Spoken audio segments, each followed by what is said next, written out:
TV in association with Angelati. We're joined by Richard Avery from Eleqtra, and if you're watching this interview, this is a continuation from a piece we did with Lina Fitz, who's from the US Trade and Development Agency. And the reason why Richard is here, you're a recipient of a grant from the US Development Agency. You're doing a wind project in Ghana. Tell us a little bit more about what the project is, and we'll talk a little bit more about the sort of where that project's going, the problem it's trying to solve. Sure, I'd be happy to. So the project is a 50 megawatt wind project. It's in the development phase, and it's located in a coastal area of Ghana, so the southern coast of Ghana, close to the mouth of the Volta River. We've been developing the project for a number of years. One of the key sort of development tasks is to gather wind data to assess, what's a good site for a wind farm. So we started gathering data a few years ago, and we've also started land acquisition work and negotiation of a power purchase agreement with the electricity company of Ghana. So we touched on it a little bit more, a little bit with Lina, but how does the grant come into play in the project? Sure. So the grant from USTDA will help us a lot. It'll help us to do a lot of the technical feasibility work that we need to do. So now that we know that the site has a good wind resource, we need to undertake geotechnical work, work out where the turbine should go on the site.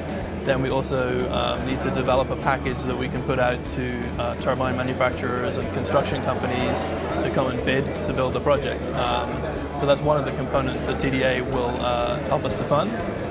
They'll also help to fund some legal work to negotiate the power purchase agreement and also the construction contract and so on. So forgive me for being simple, but it gets you to a point where you can wrap this project up in such a way that you can go to someone, here is a bankable project. Yeah, absolutely. It'll take us to the point where we're able to really engage with financiers with respect to investing in the project to construct it. Obviously, banks and so on, they tend not to want to look at projects until they're quite well developed. So once we've undertaken the studies and legal work that TDA is going to help us to fund, then we'll be very well positioned to take the project through to financing and construction.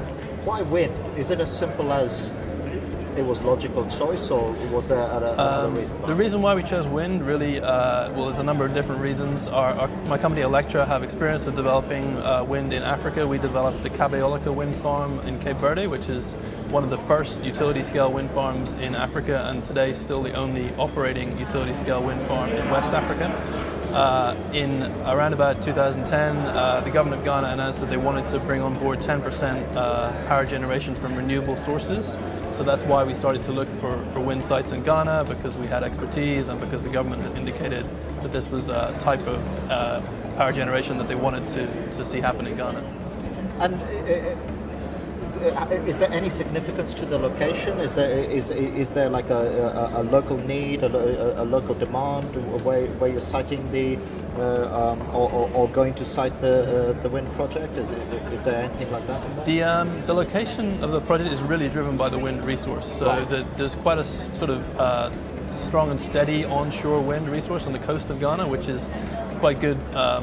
From a development perspective, from a developer's perspective, because it's quite reliable and predictable, whereas in, say, a mountainous area, the wind resource can be a lot more volatile. So this needs to be grid connected then? So it will be connected to the grid. The local community are actually connected to the grid, so it's not a rural electrification project as such, but it will provide much needed source of renewable energy to the grid. Obviously, Ghana has suffered a lot of power shortages in recent years, and this is going to help to alleviate that. Yeah, the power demand is there for sure. And just as we're sort of coming to the end of the time, what's the horizon towards breaking ground? Can you see that far?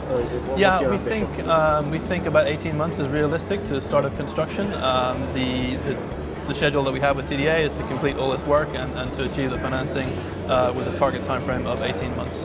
Perfect. And Richard, on that note, we'll leave it. Thank you for taking the time to join us, and congratulations on getting the grant. Thank you very much. What is it, number 46 or something like that? But it shows real momentum here, doesn't it? We're very excited to have TDA and Power Africa supporting the project and behind us, and we think that it will generate momentum for the project and help us to approach financial close.